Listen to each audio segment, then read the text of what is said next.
Assalamualaikum warahmatullahi wabarakatuh. Halo teman-teman semuanya, perkenalkan nama saya Fadila. Saya mahasiswa PGSD Angkatan 2021 dari Universitas Riau. Adapun tujuan saya membuat video ini untuk memenuhi tugas mata kuliah literasi sains. Dan pada video kali ini saya akan menjelaskan materi tentang ruang lingkup literasi sains. Secara umum, pembelajaran idealnya dapat menyeimbangkan aspek kognitif, afektif, dan psikomotorik. Sama halnya dengan pembelajaran, ruang lingkup literasi sains dapat dikaji dari tiga komponen utama tersebut. Seperti sains dapat dilihat dari aspek produk atau pengetahuan, aspek keterampilan proses psikomotorik, dan aspek sikap ilmiah atau afektif. Yang pertama adalah aspek produk atau pengetahuan kognitif. Kognitif adalah semua aktivitas mental yang membuat suatu individu mampu menghubungkan, menilai, dan mempertimbangkan suatu peristiwa sehingga individu tersebut mendapatkan pengetahuan setelahnya. Kognitif ini erat sekali dengan tingkat kecerdasan seseorang. Contoh, kognitif ini bisa ditunjukkan ketika seorang sedang belajar, membangun sebuah ide, dan memecahkan masalah. Beberapa para ahli juga menyampaikan pengertian tentang aspek kognitif. Seperti Williams dan Susanto, ia menyampaikan bahwa aspek kognitif adalah cara individu bertingkah laku, bertindak, dan cepat lambatnya individu saat memecahkan masalah yang sedang dihadapi. Selain itu, menurut Piaget, aspek kognitif adalah bagaimana anak beradaptasi dan menginterpretasikan objek dan kejadian-kejadian di sekitarnya. Aspek produk dalam sains meliputi beragam produk dan hasil temuan dalam sains, di antaranya fakta, konsep, prinsip, hukum, dan teori.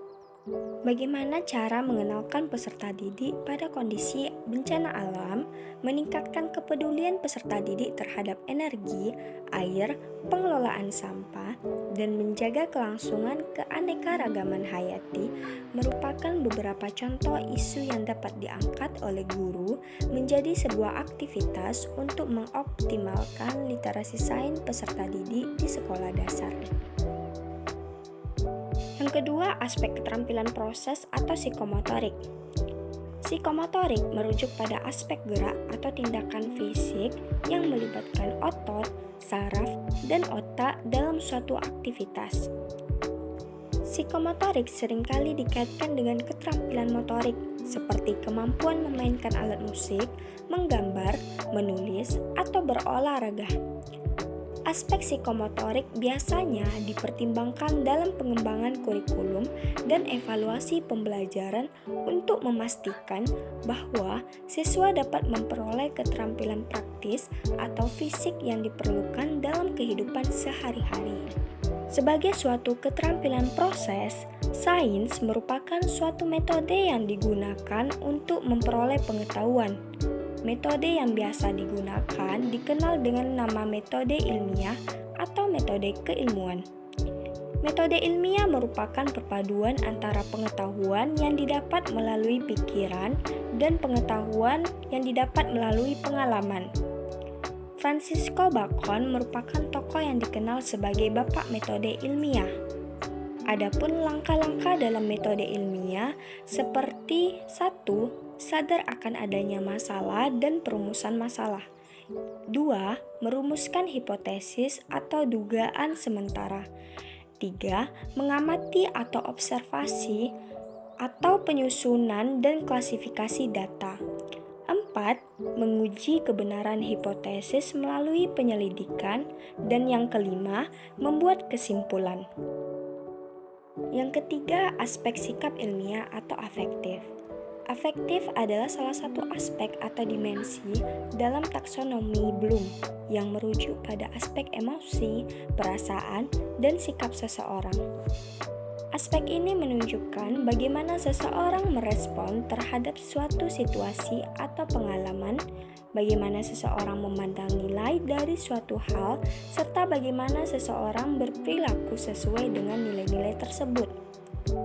Aspek afektif seringkali dihubungkan dengan pengembangan kepribadian dan moral seseorang, serta sangat penting dalam pendidikan karakter dan moral. Dalam konteks pendidikan, pengembangan aspek afektif dapat dilakukan melalui berbagai kegiatan yang mendorong siswa untuk berpikir kritis, merenungkan nilai-nilai moral, serta berinteraksi dengan lingkungan sekitar secara positif. Sains dilihat dari sikap ilmiah dapat diartikan berbagai keyakinan, pendapat, dan nilai-nilai yang harus dipertahankan oleh seseorang ilmuwan, khususnya ketika mencari atau mengembangkan pengetahuan baru. Adapun contoh sikap ilmiah seperti rasa ingin tahu, objektif terhadap fakta, rasa tanggung jawab, disiplin, tekun, jujur, terbuka terhadap pendapat orang lain, teliti, kehati-hatian, tidak tergesa-gesa mengambil kesimpulan, kerjasama, tidak mudah putus asa, dan disiplin. Tentunya sikap ilmiah tersebut sangat berguna dalam keterampilan proses di sekolah dasar.